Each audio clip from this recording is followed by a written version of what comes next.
I was not planning on filming a video today, as you can tell by my wardrobe and attire and beautiful hair this morning, but I owe you guys an update on the 2009 Nissan Murano. Last you saw this car, it was in the shop getting a new thermostat put in, new spark plugs, coil packs, valve covers, and gaskets, and the intake and all that was all torn off. The motor is completely torn apart.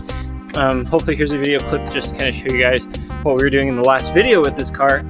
We got all that put back together. We actually drove it about 100 miles, and come to find out, the reason that this car was overheating was that it was leaking coolant from the side of the radiator, which I don't have here, or I would show you guys, but the side of the radiator on this car was cracked and coolant was just running down out everywhere. We drove it to Cody, we put in about a gallon of coolant, or I should say water, and then we drove it back here to Burlington and parked it again. I had ordered a radiator, but when I got the radiator, I found out, woo, you guys are going for a ride. When I got this radiator, I found out that it was very, very, very thin. In fact, this radiator is only about less than half of the size of the original radiator that comes out of this car. And so I immediately went and ordered another radiator and requested a refund for this.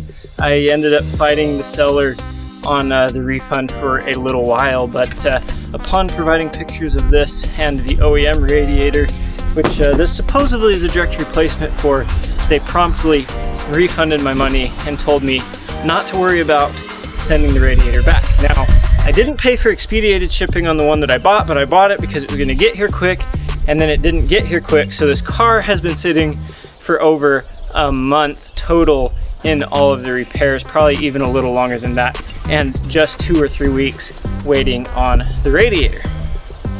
All in all, you can see that the car here is still missing the grille. The radiator repair went well, I should say. It did go well. There is no way to take the radiator out of this car without undoing the AC compressor. Jared, our employee, and I had hoped to find a way to get around this, to not have to take the AC compressor out, because I'm not a fan of recharging AC systems, as you guys know from my Camry videos, which I am still working on. It's getting hot, I need to recharge that. Big red button down below, subscribe to the channel. That video is hopefully coming soon.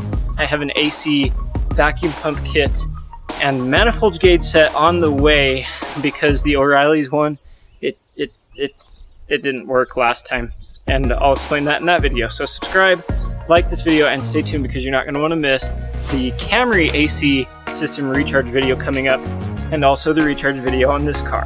Overall, the repair did go very well on this car.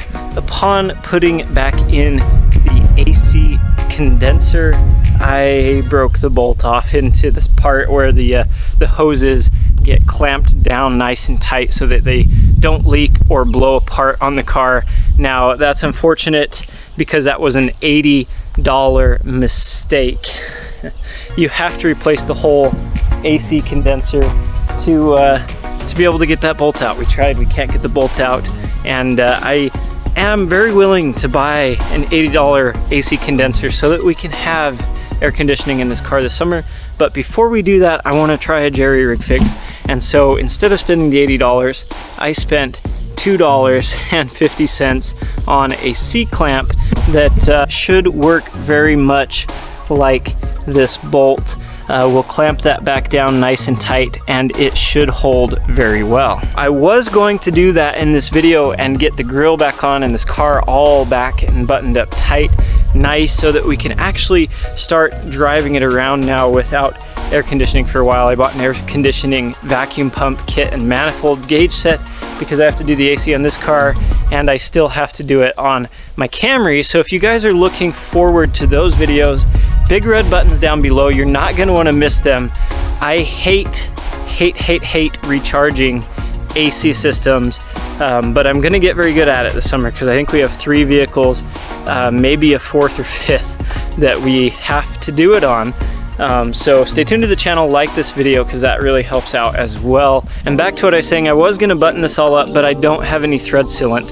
I'm going to tighten this down tight with thread sealant on the threads so it acts like a glue and it cannot come undone on us on the road. We wouldn't want that. That would be very bad, because that would mean tearing everything back apart and buying a new AC condenser. But this will probably outlast the life of the vehicle, and like I said, it was a much cheaper fix at $2.50 than an $80 AC condenser. But I cannot wait to have this car back out on the road.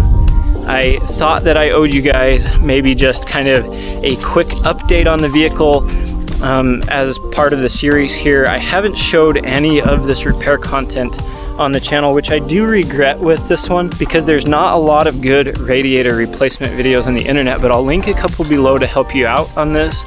Just know that no, unfortunately, you cannot do this repair without taking out the AC condenser. We tried for over an hour and a half. It's just not possible, and I wish that I had not broken the bolt on that condenser. With all of that said, I hope you guys enjoyed this video. Again, smash that like button. It really helps support me out. If you think that this is a good idea, or if you think it's a bad idea and you want to get after me for not doing it proper, go ahead and drop a comment below. Follow me on the Insta thing and hit the big red button below so that you're tuned in for any future uploads. I hope you guys are doing great. Get out, enjoy your automotive ownership, and I'll catch you in the next video.